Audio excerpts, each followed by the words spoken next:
nós já vimos os anti-inflamatórios não esteroidais, certo? O que a gente falou que era o mecanismo de ação dos anti-inflamatórios não esteroidais?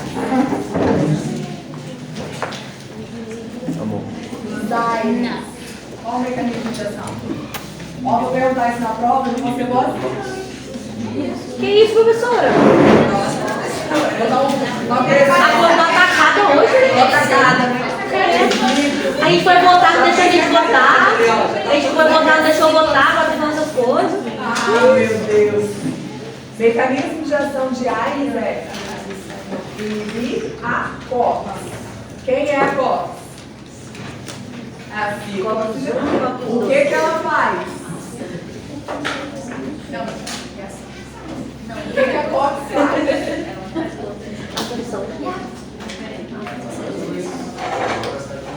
Você lembra da cascatinha da inflamação? Você que não tem, você está fazendo patologia?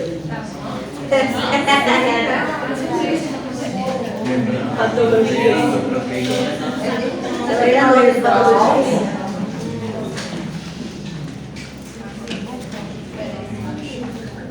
Na membrana da célula, aí vai ter uma enzima que fica agarrada na membrana da célula, assim do lado da celular, que se chama fosfolipase A2. O que ela faz com esses fosfolipídios de membrana quando eles foram rezados?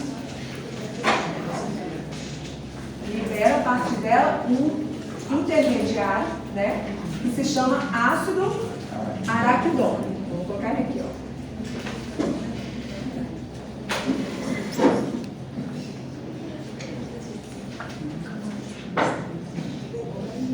Quem fez isso foi a fosfolipase A2, né?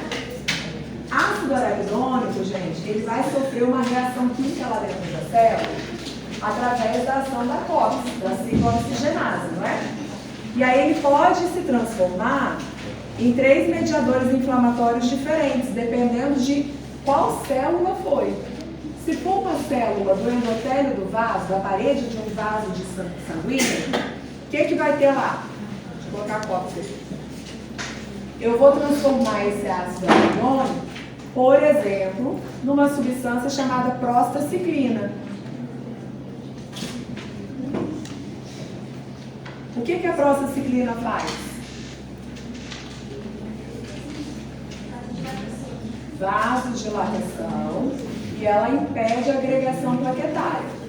Ela está lá no vaso para impedir a formação do trombo e para fazer vasodilatação. Dependendo da célula, e aí muitas células inclusive, né, pela ação da COX, pegam ácido araquidônico e transformam ela em prostaglandina.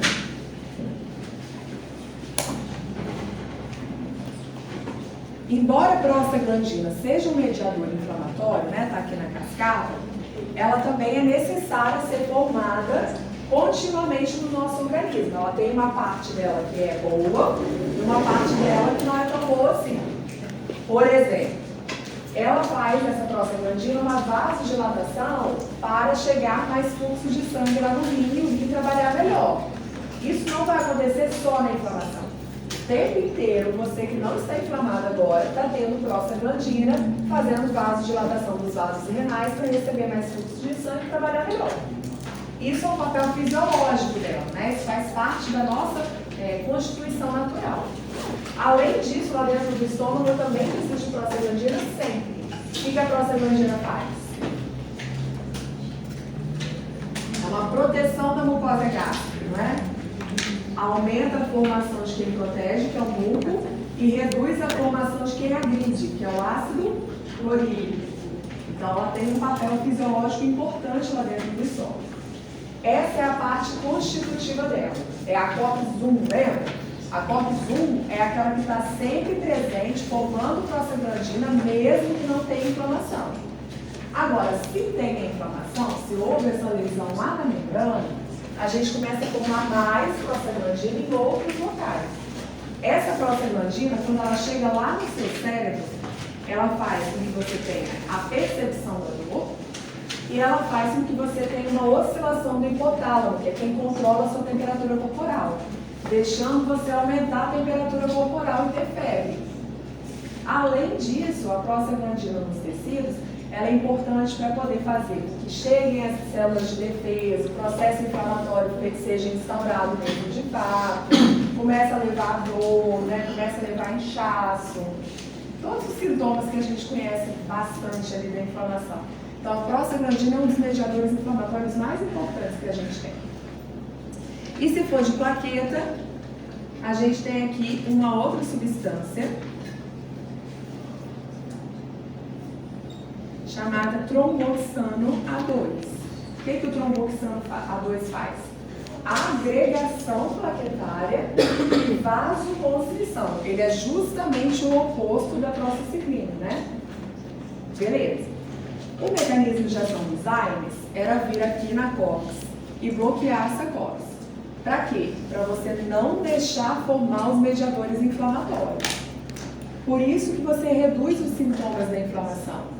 A dor, a febre, o processo inflamatório mesmo, porque você está tirando a jogada prostaglandina, você não está deixando ela ser formada. E aí isso tem um lado bom, que é reduzir os sintomas da inflamação, né, e o processo inflamatório em si, mas também tira aquela parte boa da prostaglandina, né? Faz com que você fique sem proteção do estômago, e aí você vem com as gastritezinhas, com as azias, né? Faz com que o seu rim não receba tanto fluxo de sangue assim, aí ele começa a trabalhar pior.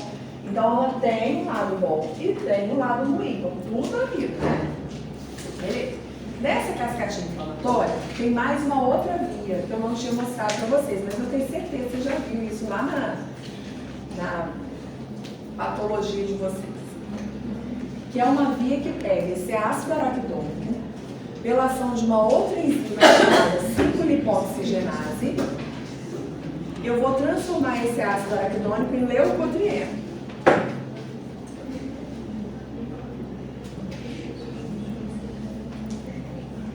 Ixi, nenhuma palavra. Beleza? Aqui a gente vai estudar hoje uma outra classe de anti-inflamatórios. Se tinha o não esteroidal, é porque tem também o esteroidal. Agora a gente vai estudar um anti-inflamatório esteroidal, que a gente chama ele comumente de quê? Corticoide, certo? Por acaso vocês também gostam muito de corticoide.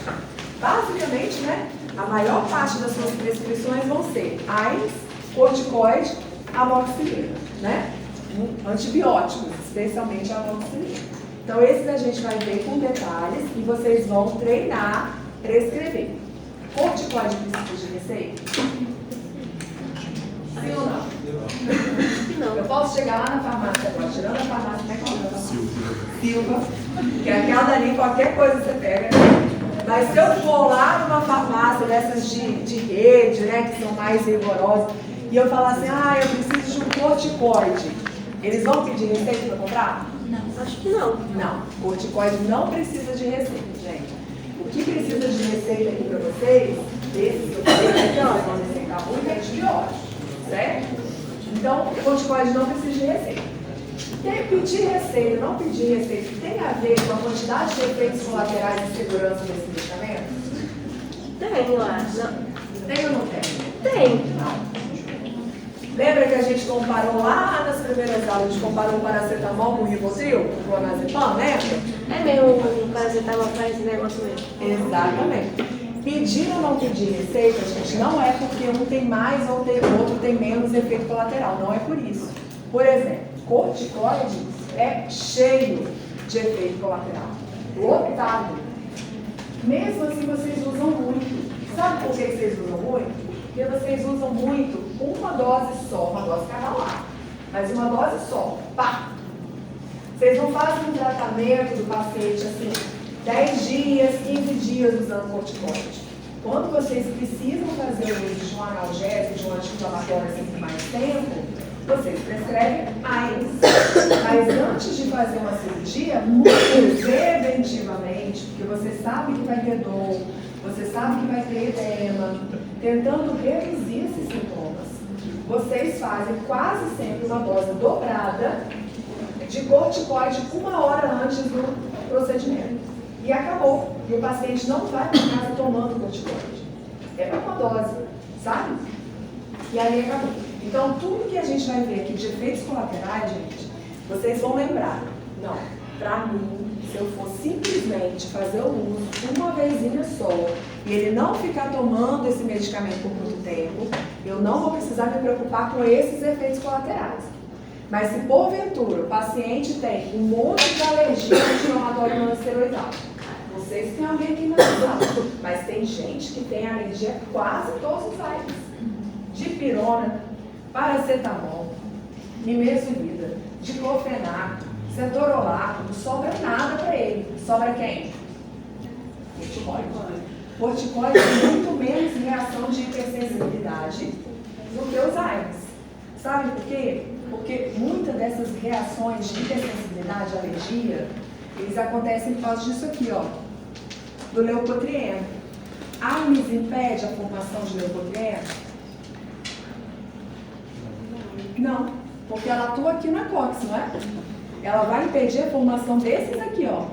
Mas essa via acessória, que é outra enzima, que não é a AINES, que é a 5-lipoxigenase, e forma leucotrieno, que dá muita reação de hipersensibilidade, sabe quem é um dos que mais forma leucotrieno?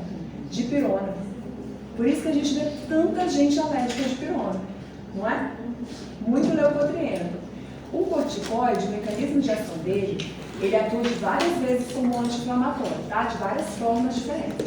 Mas uma das formas dele é formar uma substância que vem aqui na fosfolipase A2 e bloqueia. Se eu bloquear a fosfolipase A2, forma leucotrieno? Forma ou não forma? Não forma. Forma prostacyclina? Prostaglandina? Tromboxana 2? Não. Então você bloqueou a cascata inteira da inflamação, certo? Ele atua de muitas formas, eu vou te mostrar aqui. Isso é só uma das formas dele ser anti-inflamatório. Ele é o nosso melhor anti-inflamatório. Não tem nada, eu adoro nimesulida. Nimesulida não é um corticoide. O corticoide é o melhorzão. Problema do corticoide? Usar cronicamente. O que você diria que é usar um medicamento cronicamente? Você acha que é a partir de quanto tempo? Toda hora. Toda hora? Jesus, a pessoa de hora em hora vai tomar? A minha avó é assim, filha. Minha avó toma coquetéis. Coquetéis? Minha avó gosta de ficar doente. Ela toma 200 remédios. Aí ela fica doente, na verdade, né? Aham. Tomando tanto medicamento que ela precisa. Ela gosta, ela é hipocondríaca. Você acha que é o quê? Um mês? Anos, né, 6 professora? meses? Um ano? Anos. Corticoide? Anos? Sabe o que é uso crônico de corticoide? Aliás, foi 15 dias. Hoje a gente considera o uso crônico 10 dias. Então, E provavelmente, dentro de alguns anos, 7 dias já vai ser o uso crônico de corticoide. Ou seja, quando eu falar desses efeitos colaterais aqui, e você lembrar do seu paciente, né, que você vai ter assim, ah, meu Deus do céu, você estiver lá atendendo, o seu consultório chiquérrimo, você fala, nossa, você é alérgico a algum medicamento? Ele fala todos os AINES para você, você vai falar, lascou, né? Porque sobrou quem? Corticoide. E aí, quando você prescrever o corticoide, gente, lembre-se de usar o menor tempo possível e a menor dose possível. Porque ele é danado de causar efeito colateral. Ele tem um monte de efeito colateral. Agora, se for só a sua dosezinha dobrada uma vezinha só antes do procedimento, vai na fé, tá? Ele vai ser melhor. Lá vamos nós, hein? Vamos conhecer a história do corticoide. Corticoide, gente, a gente só tem a presença dele no nosso organismo quando a gente toma um fármaco. Corticoide? acho que não. Não, a gente produz o nosso próprio corticoide. Se chama o hormôniozinho que a gente conhece como hormônio do estresse. Sabe? Você é estressado? Por acaso? Não, não. Sim ou não? Só um pouquinho. É a camarim pessoa, né? A gente tem um hormônio, gente, que a gente precisa dele, tá? Falando assim que é o hormônio do estresse, fala, nossa, não quero esse negócio não. Não, você precisa desse hormônio. Se chama cortisol. Você produz ele todo santo dia. Precisa. Se você ficar sem ele, você tá lascado. Só que você precisa só de um pouquinho, né? Você não precisa de muito. bem pouquinho. Ele se chama cortisol. E ele tem hora do dia para ele ficar aumentado no seu organismo. Agora ele está baixo. Se a gente fosse dosar o cortisol, em geral, a gente esperaria que os níveis estivessem baixos. Porque a hora que ele está bombando mesmo é quando você está de manhã. Por volta das 8 horas da manhã, o cortisol está lá em cima. Aí você fala, nossa, você está muito estressado. Não, tem nada a ver com isso. O cortisol fica aumentado de manhã porque você ficou a noite inteira sem comer e ele é um hormônio hiperglicemiante. A gente precisa manter a nossa glicemia sempre constante, né? Já dosou sua glicemia? Sim. Certamente. O normal é que ele fique até 99, né? Até 99. A gente se preocupa sempre com a hiperglicemia, mas tem hipoglicemia problema? Sim. Porque hipoglicemia, gente, significa tem pouca glicose no seu sangue e basicamente o neurônio só funciona com glicose. Não adianta você dar uma gordurinha para o neurônio virar energia. Não, ele não usa. Ele usa carboidrato, ele usa glicose. Então, se você estiver com uma glicemia muito baixa, você desmaia, você confusiona, seu neurônio começa a entrar em morte. Se seu neurônio morre, gente, tem um nome isso, né? Morte cerebral, como diz, né? Morreu. Então, hipoglicemia mata. Então, sabe por que você agora, que horas você comeu a última vez?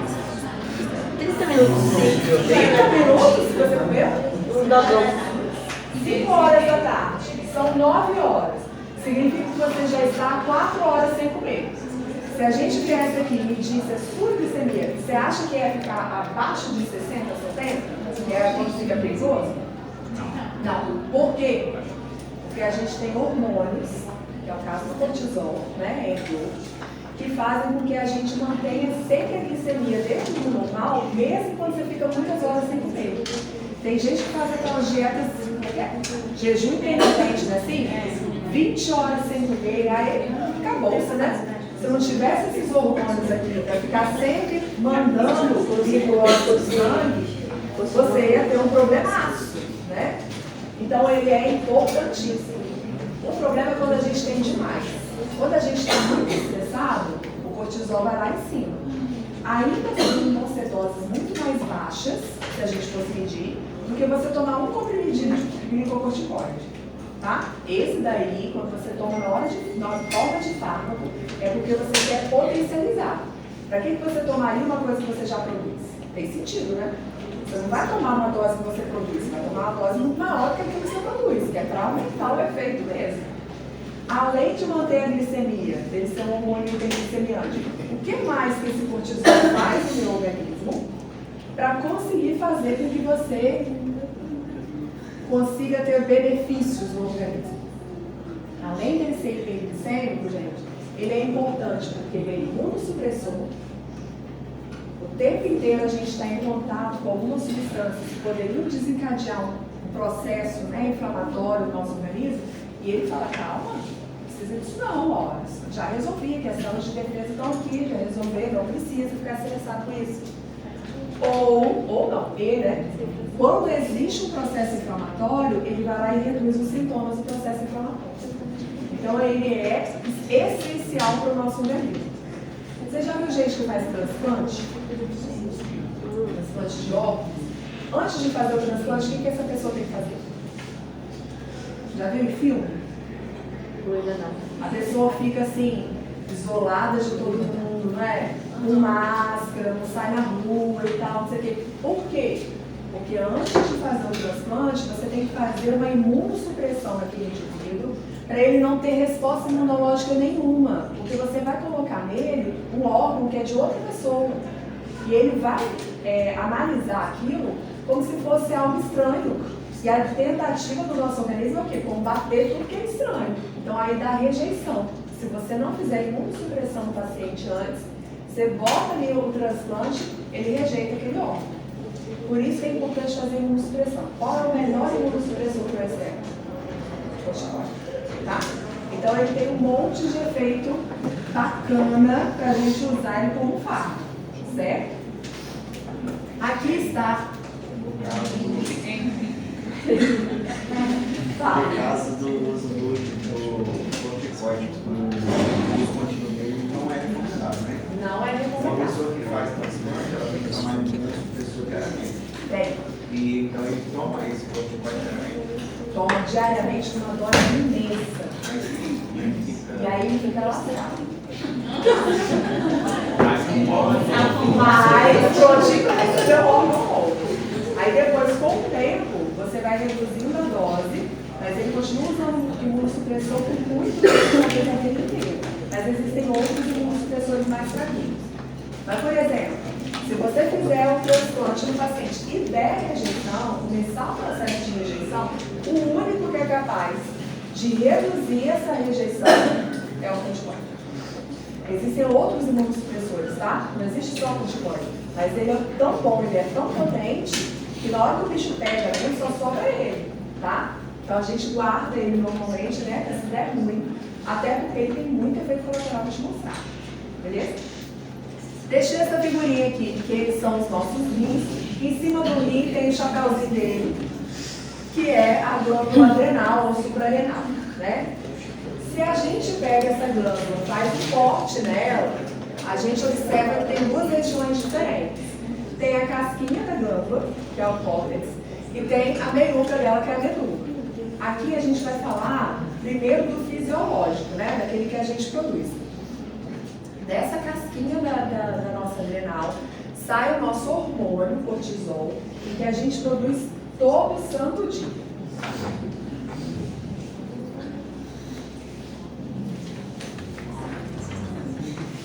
Olha como é que você faz todo dia para produzir seu cortisol. Lembra do hipotálamo?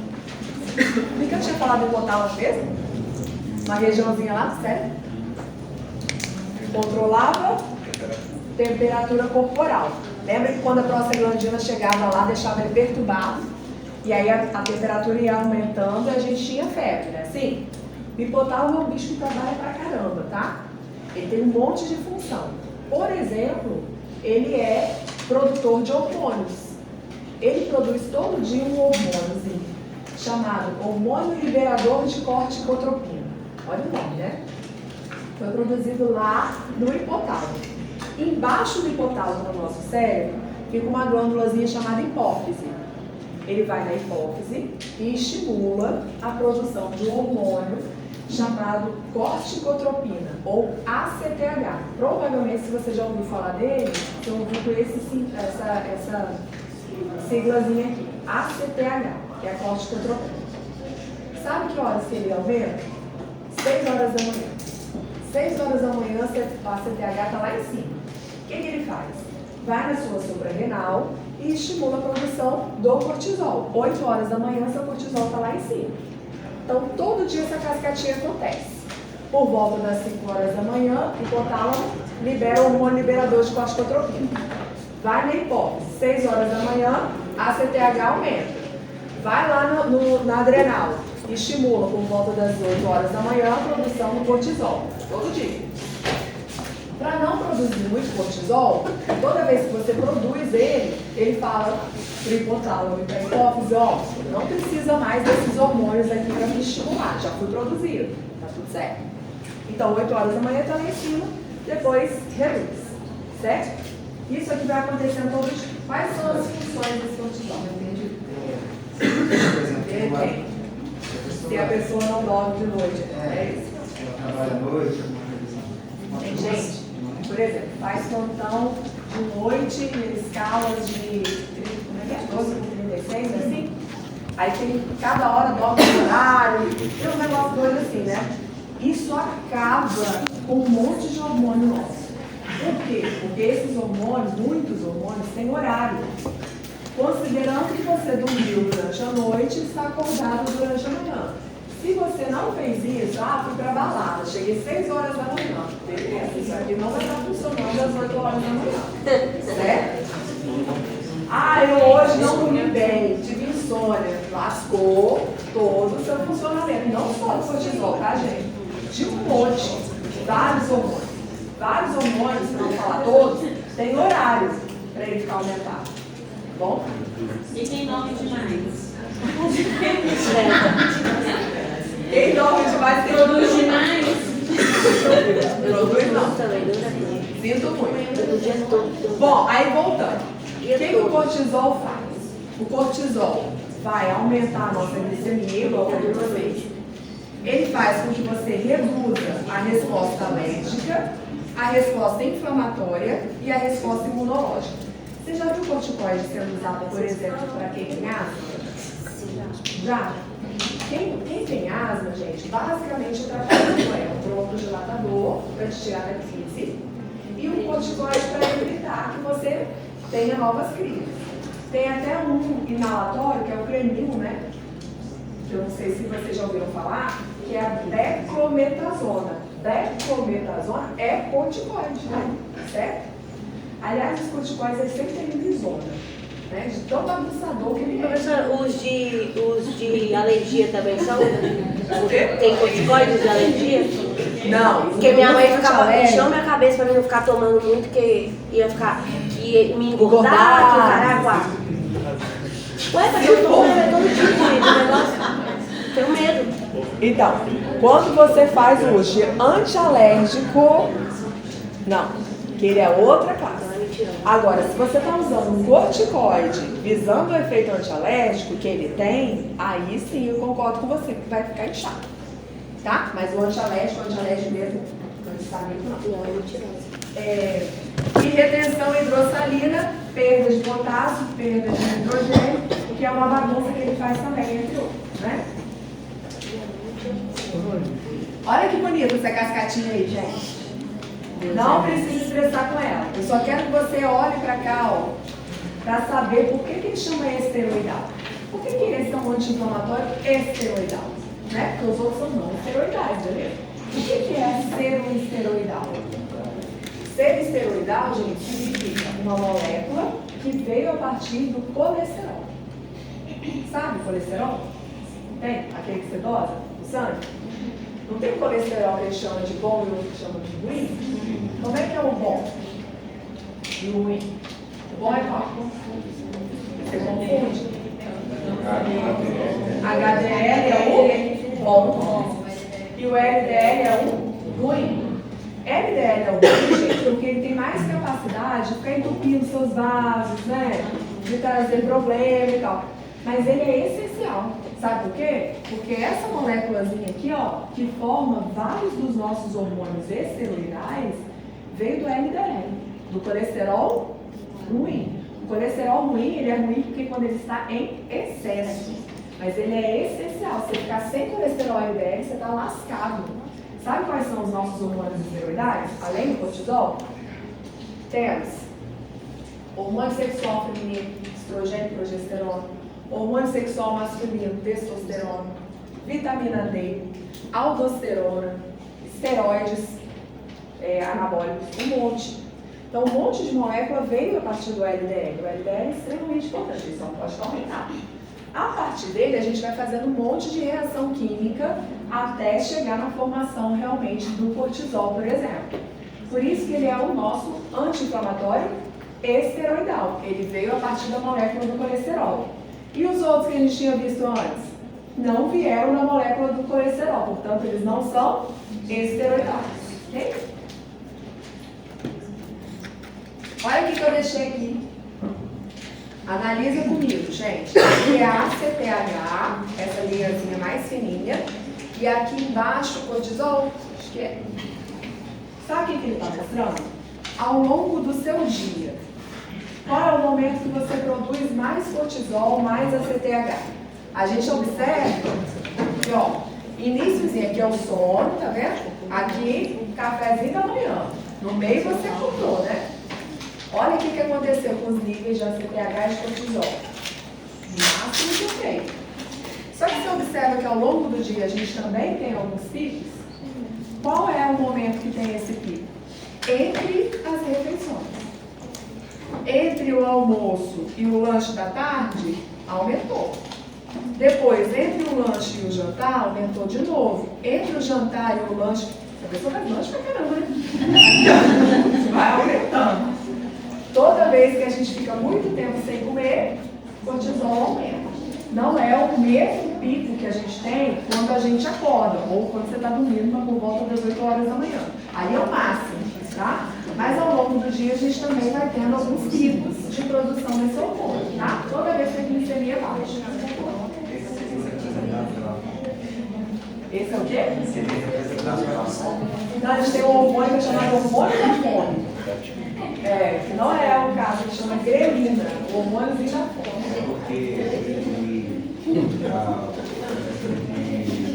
Adriana,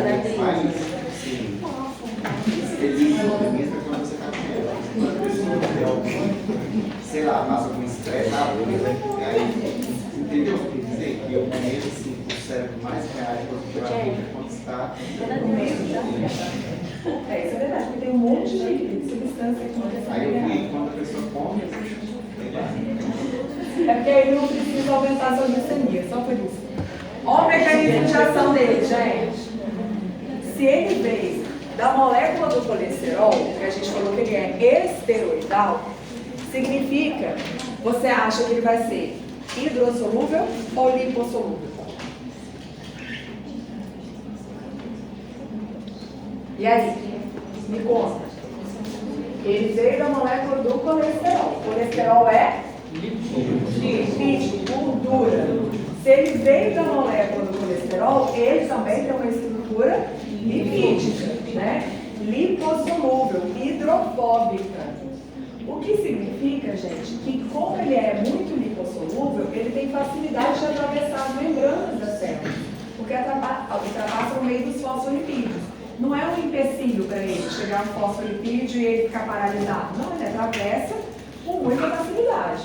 Tanto é verdade que o alvo farmacológico dele é o receptor dele, receptor glicocorticoide. E esse receptor, ele não está para o lado de fora da membrana ali disponível, ele está dentro da célula. Tem problema para ele estar dentro da célula? Não, porque ele ultrapassa com muita facilidade. Ele está aqui no sangue, ó, ele passa a membrana da célula ali no meio do fosfolipídio como se nem existisse. Não é uma barreira para ele, não é um empecilho. Quando ele chega no citoplasma, ou seja, lá dentro da célula, ele acha o receptor dele, o receptor do glicocorticoide. Aí ele se liga. Quando ele se liga, eles vão juntos para dentro do núcleo da célula. Mais uma vez tem que passar a membrana, né? Mas também não tem problema. Ele ultrapassa e chega lá dentro do núcleo. Aí ele altera a transcrição e tradução. O que significa? Ele vai formar um monte de proteínas diferentes e vai deixar de formar um monte de outras proteínas. Ele altera o processo de transcrição e tradução. Ele deixa de formar, por exemplo, um monte de citocina pró-inflamatória, um monte de substância que aumentaria o processo inflamatório, interleucinas. Ele não deixa formar. Enquanto, por outro lado, ele aumenta a formação dessa proteína aqui, que se chama lipocortina. O que essa lipocortina faz? Reduz a ativação da fosfolipase A2. Lembra do mecanismo de ação que eu tinha falado? Ele produz aqui uma proteína chamada lipocortina e ela vai na fosfolipase A2 e inibe a fosfolipase A2. E aí todos esses mediadores inflamatórios aqui deixam de ser formados, certo? E isso me ajuda a reduzir os sintomas da inflamação, a reduzir os sintomas da alergia, por exemplo. Isso daqui me ajuda a justificar o mecanismo de ação anti-inflamatório que ele tem, entre outras coisas, né? O fato dele reduzir a formação das interleucinas também me ajuda muito. Então, aí eu vou começar a falar um pouquinho dos efeitos dele, hein? Você vai somando aí o tanto de efeito colateral que ele vai ter. Pensa. Todo dia você vai lá e forma seu cortisol, beleza.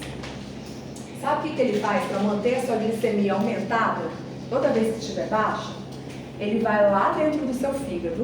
No fígado a gente faz reservinha de carboidrato.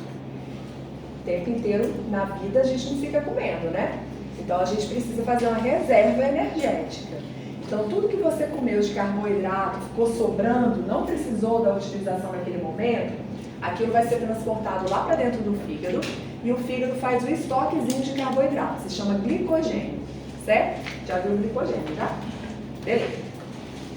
Toda vez que a sua glicemia, ou seja, a quantidade de glicose no sangue cai, ele é um hormônio hiperglicemiante. Como que ele vai fazer para aumentar a glicemia?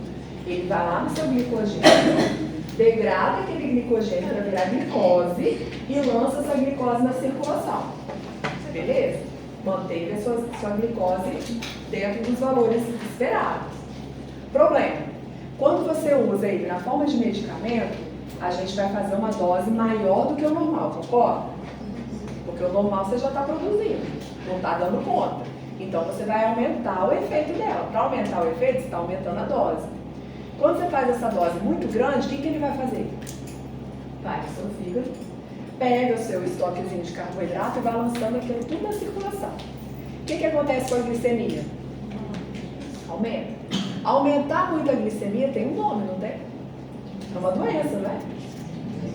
Diabetes. Ele pode induzir um quadro de diabetes tipo 2 na pessoa. Diabetes tipo 2, gente, tem dois tipos de diabetes, né? A tipo 1 é aquela pessoa que não produz insulina. Nasceu com uma deficiência genética, né? Uma predisposição, na verdade, a fazer uma degradação do local que produz insulina, não produz mais. E a diabetes tipo 2 é aquela que você tem capacidade de produzir insulina, mas a insulina não consegue fazer efeito. A insulina está defeituosa. Lá o receptor da insulina não consegue ligar mais com a insulina, então não faz o efeito. Aqui o quadro que eu vou induzir no paciente é de um diabetes tipo 2, ou seja, ele continua produzindo insulina, mas o efeito da insulina não vai acontecer mais. Por quê? Porque ele aumenta tanto, mas tanta glicose no seu sangue, que isso atrapalha a capacidade que a insulina tem de se ligar com o seu receptor. O que a insulina faz da vida, você lembra?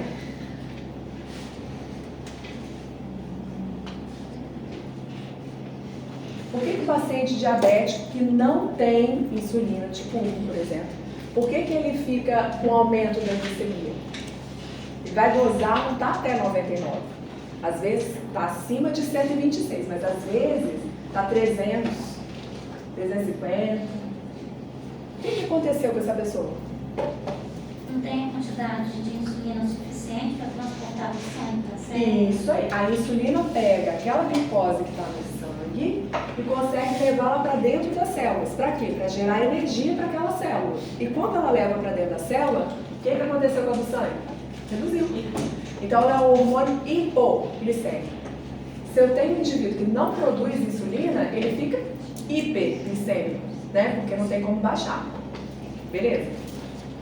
Quando você tiver essa dosagem cavalar aqui do nosso corticóide, ele vai gerar muita glicose na circulação. E aí, essa glicose excessiva atrapalha o efeito da insulina. E aí, a insulina não consegue captar a glicose para dentro das células. Se eu não levar fonte principal que a gente tem de energia, que é carboidrato, para dentro do músculo esquelético, o músculo é quem mais consome a nossa glicose. Por isso que você precisa, para um paciente diabético, ele precisa fazer exercício físico. Porque é quem mais consome glicose, é músculo esquelético. Se não entra a nossa principal fonte de energia, o que o músculo vai ter que fazer? Se virar com aquilo que ele tem lá dentro. O que ele tem lá dentro que pode ser fonte de energia? Músculo é basicamente proteína, né? Então ele começa a fazer uma degradação das suas próprias proteínas para produzir a energia para a sua contração, né? Para você manter a contração muscular. E aí, sabe o que acontece com o indivíduo? Cai a massa magra dele. Ele fica com uma redução do tamanho do músculo, vai tendo uma fraqueza muscular. Por quê? Porque o músculo não está tendo a energia que precisava, já que a glicose não está entrando lá dentro dele. Na falta da captação da glicose já dentro dos nossos linfócitos, quem são linfócitos? O quê? Célula de defesa, isso aí. Linfócito é uma das nossas células de defesa. Se não entra energia para minhas células de defesa funcionarem, como é que elas vão ficar? Em baixa atividade, né? Se ela não tem uma boa atividade, significa que a gente vai ter uma imunossupressão. Não é isso? Nosso sistema imunológico, nossa capacidade de defesa está deprimida. Por quê? Porque não está tendo energia para as células funcionarem corretamente. Então, por isso que ele fica inativo. Quando você fica com muita glicose no sangue e não leva para dentro da nossa pele, a pele tem uma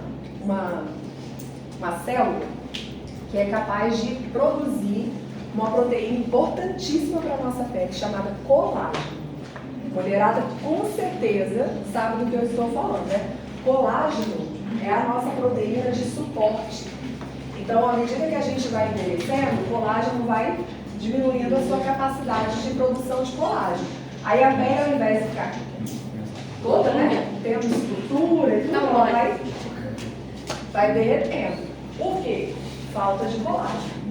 O que acontece aqui, gente? A glicose não está entrando lá para dentro da nossa pele, o fibroblasto não recebe o suprimento energético desse, não produz colágeno. Não produz colágeno. Sabe qual é o problema, além desses sintomas, né? Isso só vai aparecer com muito tempo. Você faz uma ferida na pele, por qualquer motivo, você precisa restaurar a pele. Então você precisa que aquelas células fiquem ativas e elas estão inativas. Então uma ferida fica aí, ó, para ser cicatrizada. Não tem como, né? E ainda, se eu não tenho captação da glicose para dentro do tecido adiposo, gordurinha, a gordurinha fala o seguinte, beleza, o organismo está precisando de energia. Qual é a nossa segunda fonte de energia? Primeiro é carboidrato. Segunda é quem? A gente tem uma sequência, né? As nossas células preferem, é mais fácil usar como fonte energética o carboidrato. Na falta, lipídio, gordura. E aí, o que acontece? Se está faltando a entrada da glicose para dentro das células, o nosso tecido adiposo, nossa gordura, começa a ser degradada para ela liberar no sangue uma fonte energética que são os ácidos graxos, gordura sendo utilizada. Aí você fala, nossa, que beleza, né? Acaba com a minha pancinha, olha que beleza, gente. Não, professora, sabe por quê? É por isso que quem tem diabetes tem a pele ressecada? Quem tem diabetes tem a pele ressecada, tem dificuldade de cicatrização de feridas, né? Aí, voltando aqui à nossa história. Embora faça esse efeito lipolítico, que parece ser bacana, né? Porque vai dar uma secada no indivíduo vai reduzir a quantidade de gordurinha, mentira, sabe por quê?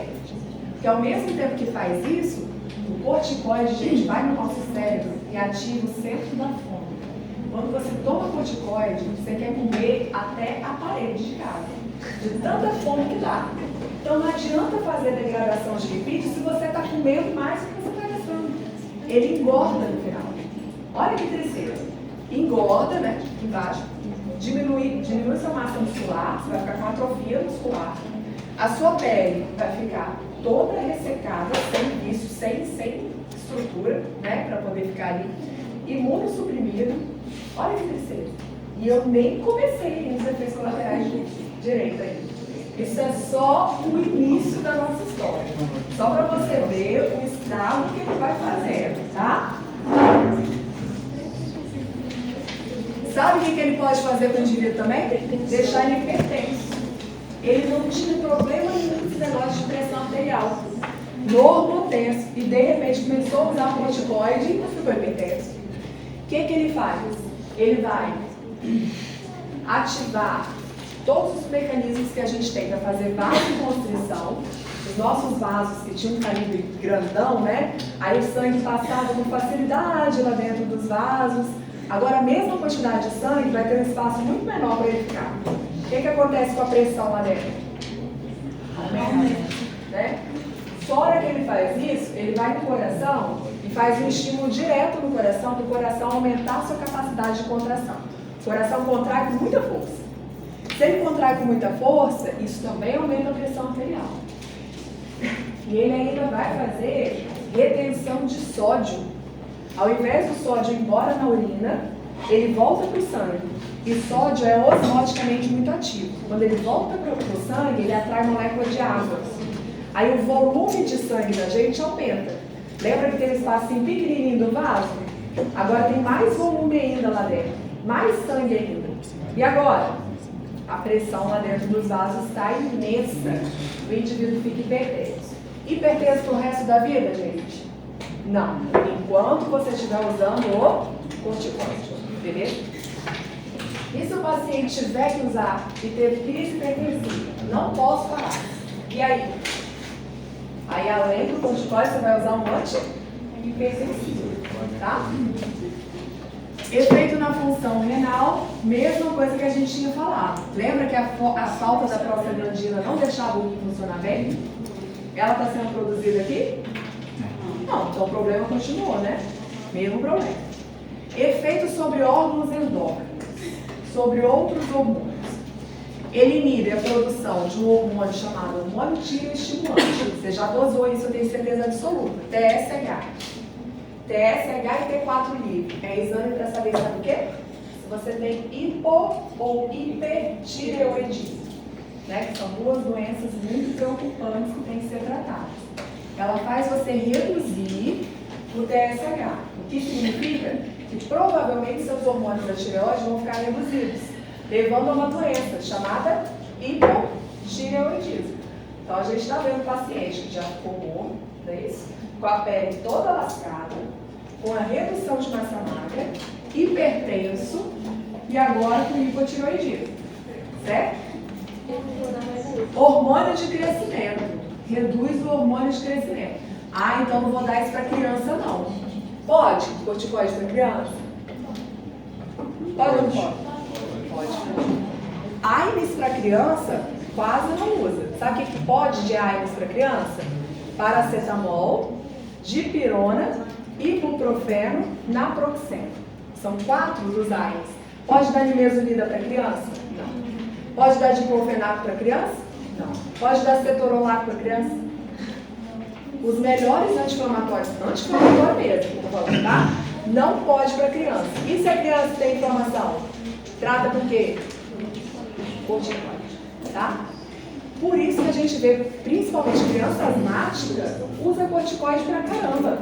Aí, às vezes, quando você faz aquela conta, né, porque quando o menino chega nos 2 anos de idade, a gente faz uma previsão de quantos anos qual a estatura que ele vai chegar. Aí estava previsto que ele ter 1,90 m. E o menino parou de crescer com 1,75 m. O que aconteceu? Quando você vai resgatando lá na memória, provavelmente, muito corticoide vem do nosso corpo. Isso fez com que diminuísse o GH, né, com o hormônio do crescimento, consequentemente, mais um prejuízo. E hoje, que a gente já ficou velho, gente, a gente não precisa mais de GH para crescer. Precisa de GH ainda? Não, né? Vai crescer. Não, para crescer não, a gente não cresce mais. Mas o hormônio de crescimento tem outras funções? Sim. Ele faz, por exemplo, com que você ganhe massa magra, reduza a sua massa gordurosa, né? Faz com que você mantenha a capacidade de formar proteínas no corpo. Ele é sempre necessário, mas o prejuízo maior, realmente, eu concordo que é na infância, né? E o hormônio luteinizante, que é o hormônio que vai estimular a produção de testosterona nos homens e de estrogênio nas mulheres, tá?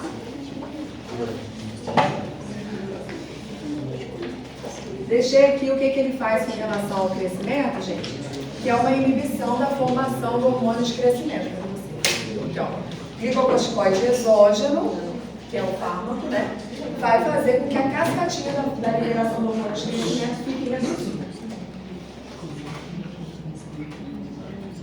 No sistema nervoso, além de dar aquela história da fome que a gente falou, que dá muita fome usar o corticoide, tem mais um problema. Ele dá alteração de humor. No início, quando você começa a tratar um indivíduo com corticoide, a sensação é boa, é prazerosa, tá? Então tende a uma euforia. Quando você vai usando por mais dias, tende a depressão. Então você pode induzir uma depressão do paciente pelo uso crônico de corticoide. Além disso, no trato gastrointestinal, o que ele faz? Tiramos a prostaglandina, não tiramos? Lembra daquele problema do AINES? Aqui, mesmo problema. Só que tem mais um problema. O problema é uma bactériazinha chamada Helicobacter pylori, Alguém já fez endoscopia aqui? Quando tem gastrite, faz a retirada ali de um tecido, né, para biópsia, para ver se tem Helicobacter pylori, que é uma das principais causas de gastrite, a presença dessa bactéria. A gente mata com antibióticos. Ele não é imunossupressor? Se tiver Helicobacter pylori lá dentro do seu estômago, acabou. Se ela fez a festa dentro do seu estômago, está proliferando como nunca. Porque as células de defesa elas estão inibidas pelo corticoide. Então, a chance de trazer gastrite por conta do Helicobacter pylori aumenta. Do sistema hematopoietíco, células do sangue, o que ele vai fazer? Reduz a infiltração de leucócitos, que são células de defesa, não é isso? Diminui a quantidade de linfócitos e de eosinófilos, inibe a função dos macrófagos, que são aqueles que fazem fagocitose, e a desgranulação dos mastócitos. Isso significa, gente, que todas as nossas células de defesa ficam deprimidas, certo? Reduzem a quantidade, reduzem a capacidade de sua ativação, por isso que ele é imunossupressor. Em outros sistemas, fazem a redistribuição de gordura. Lembra que ele faz uma degradação de tecido adiposo? Mas por outro lado você come mais? A gordurinha ela vai parar em locais esquisitos do seu organismo. Que são gordura visceral, fica o barrigudão, supraclavicular, giba dorsal, vou te mostrar a figurinha daqui a pouco. E face de lua cheia, sabe aquela pessoa que tem o rosto redondinho assim, ó?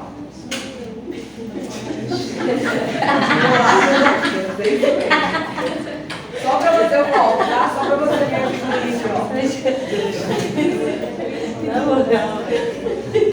ó. Ó a face de lua cheia. Mesma pessoa, tá? Aqui ela tá usando só corticoide inalatório, tipo bombinha. Ou, enfim, né, outra via de administração. Sabe o corticoide que quem tem rinite alérgica? Que faz uso do corticoide tipo spray no nariz? Não, isso tem corticoide? A maioria das vezes sim. Ah, mas olha só, via inalatória, o que aconteceu com a pessoa? Tá de boa, né? Problema nenhum. O problema é quando ela faz sistêmico. O que seria sistêmico? Comprimidinho, injetável, né? Esse daqui, olha aqui, a mesma pessoa, gente. Olha a gordurinha. Aqui, face de lua cheia, não é isso? Só para demonstrar que esses efeitos colaterais todos, eles acontecem quando a gente faz uso sistêmico por muito tempo. Ok? Aí fica assim. Senão, não precisa se preocupar.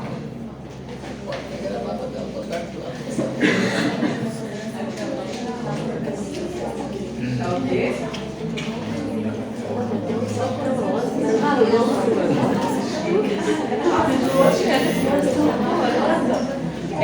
Além disso, gente, tem uma coisa aqui que é uma coisa boa.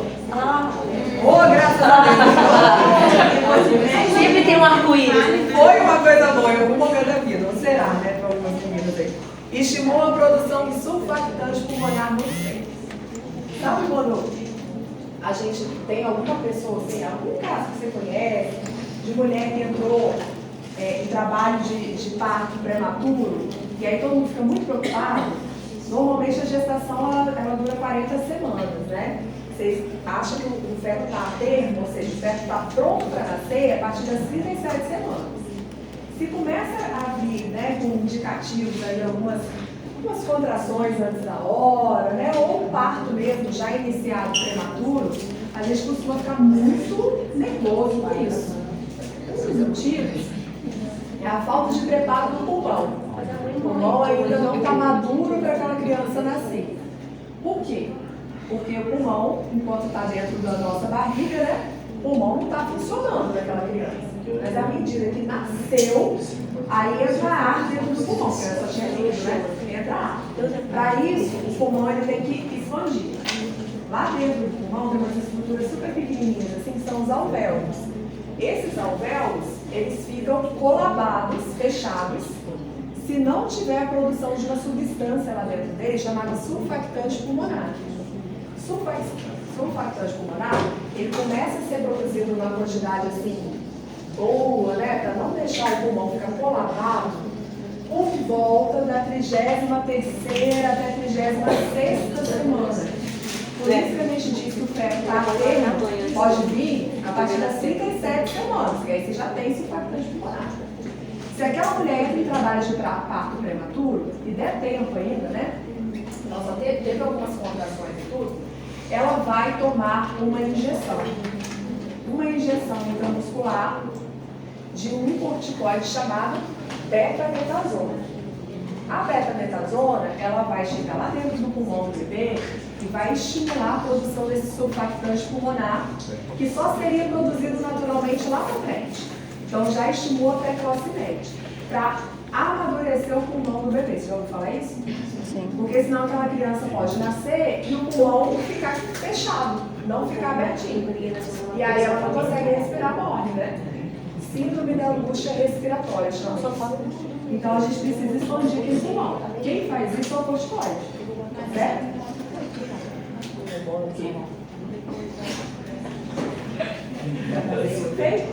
Dentro de poucas horas, tá? Questão de horas. Normalmente, quando a gente faz uma injeção no dia, e depois de 12 ou 24 horas, você faz outra. Para ter uma dose boa e estimular a produção de surfactante, tá? Se não der tempo, aquela criança já vai direto para o urgência. Ela já nasce e lá ele sai o surfactante para ela já não para ela surfactante pulmonar, tá?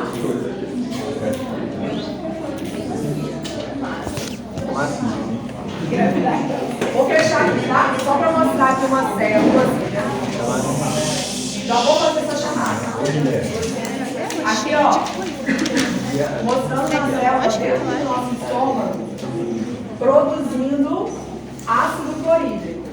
Aqui da produção do ácido clorídrico. Tá vendo isso aqui, ó? Ó o H+ aqui, ó. Para formar o ácido clorídrico. E aqui a gente tem a prostaglandina, que é a única das 4 substâncias que estão aqui, né, que vão controlar a produção do ácido clorídrico, é a única inibidora. Todas as outras 3, acetilcolina, histamina, gastrina, aumentam a produção do ácido clorídrico. A única que inibe é a prostaglandina. Se você não forma a prostaglandina, lascou, você só tem estimulante, né? Então acaba produzindo ácido clorídrico junto. Se você acha que já teve muito efeito colateral, vou te contar aqui mais um monte, tá? Mas eu vou deixar ele para a próxima aula, eu vou fazer essa chamada.